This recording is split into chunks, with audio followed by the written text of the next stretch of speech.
All right, you're in Philly. You don't live there, or even if you do live there, how do you end a great night? Come on. You got to go to Geno's or Pat's for the fucking steak and cheeses, right? And I'm sure the people in Philly, oh, fuck both those places, a fucking tourist trap. You need to go to Uncle Fucky's over here. But whatever. For an out-of-town guy, that's what I did. So I go down there, and first he's going, so what should we do? Should we do Pat's or Geno's? And I'm like, well, fuck it. Why don't we go, we'll get one of each. Then we'll cut them in half, and we'll trade, mix and match, do a little surf and turf, and see which one we like better. So, of course, we go to Pat's first, and we order it. And it's just one giant fucking steak and cheese sub, and they don't even have a plastic knife for you to cut it up. All they have is a spoon for I don't know what. If you get cheese fries or something. So Virgie's got to tear it in half, and I go over to we're standing in line at Geno's. I'm eating half of one of Pat's, right? I got one wit is what we got, and, dude, it was fucking delicious. Fucking delicious. So then I go to the Geno's place. Same deal. We ordered another one. And as I go up there, I know I'd been there before, but I never noticed the sign there on Geno's where it says, he's got two signs. One says, I'm mad as hell. I want my country back. And it's a picture of the original owner. I really don't want to fuck this up. Joey Vento. And it's a picture of him basically with a picture of just the lower 48. I love how he blows off Alaska and Hawaii. He wants his country back. And then below that, there's a picture that says, this is America. When ordering, speak English. And I was just like, Jesus Christ, man, that's like some old school Bronx Tale Archie Bunker shit. And I saw it, and I was like, it was funny to me because there was this table of like 5 Latino people standing around speaking Spanish or whatever, eating the food. And I'm like, wow, that is a testament to how good your fucking food is, where you can just like openly insult somebody like that. And, well, I guess they spoke English too because they did order. I don't fucking know. I'm just saying that your food is so good that you could be like insulting that much, openly insulting, and people still order it. So I looked it up, and there's this whole thing where this guy, Joey Vento's son, Joey Vento passed away, and his son took over the business, and I guess it was this guy's dying wish to keep the Speak English sign at Geno's still up there. I'll read you the article real quickly here.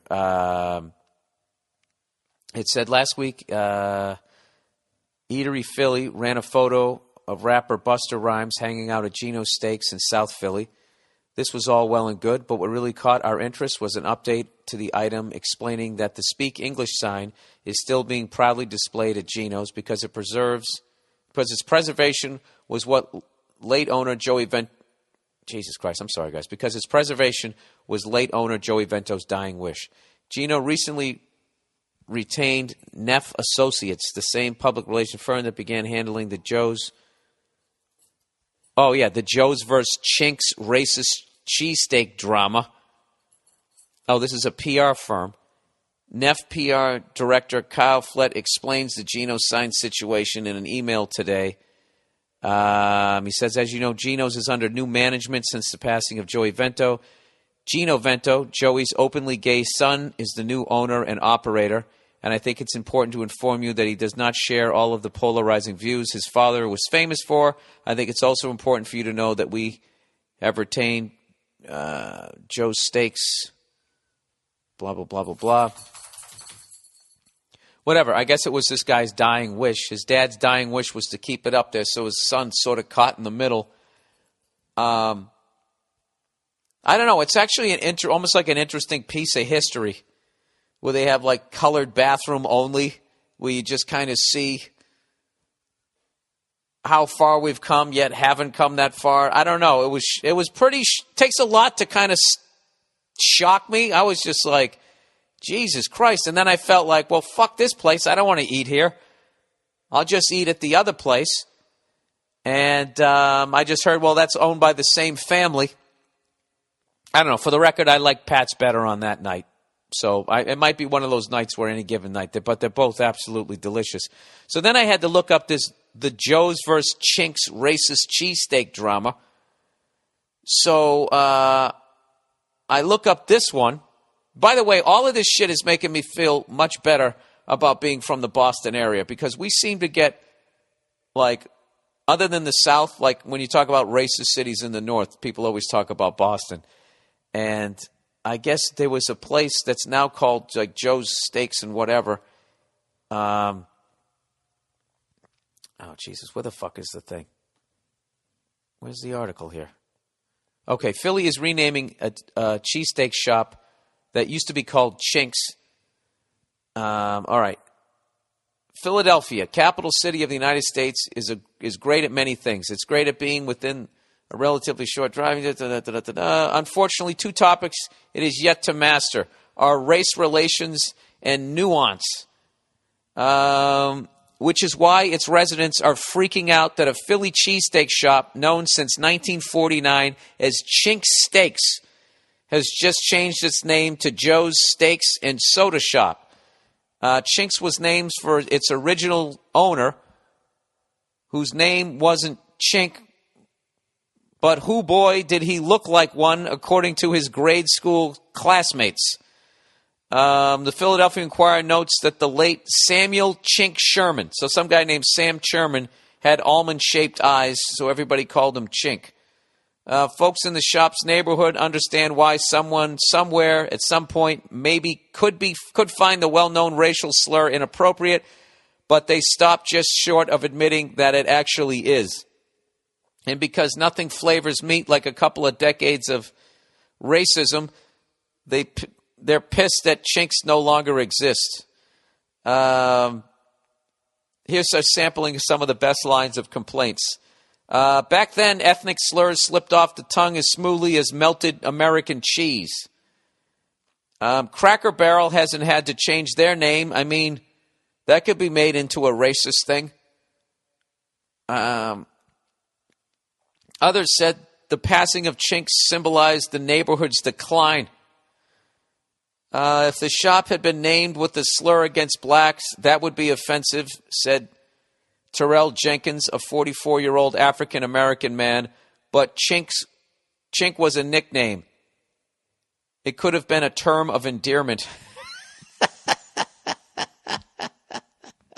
See, that's the one thing that I've learned about travel. It's just people just give a shit about themselves. So there's an African-American guy. You'd think he'd have empathy. He doesn't give a fuck. It's not coming in his direction. So he's, it could have been a term of endearment. He sounds like a white dude at that point. You know what that reminds me of? That reminds me of back in the day, one of those, England, they have that stupid royalty, these kings and queens and duchess and dukes, and they just, all this pomp and circumstance. I guess they don't make any decisions over there. But God knows I haven't really read up on it, so what the fuck do I know? But anyways, they had some sort of polo club over there.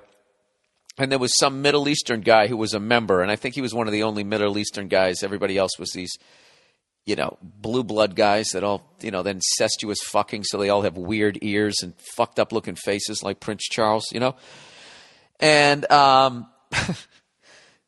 their nickname for him was Sooty. They called him Sooty. So that got out, and the Pakistani guy, whatever the hell his name, whatever ethnicity he was, he said, oh, no, it was a term of endearment. I don't mind. I just love, that's such, a blue blood Rothschild level, Sooty. Like the soot from your chimney, from the giant fireplace in your fucking manor.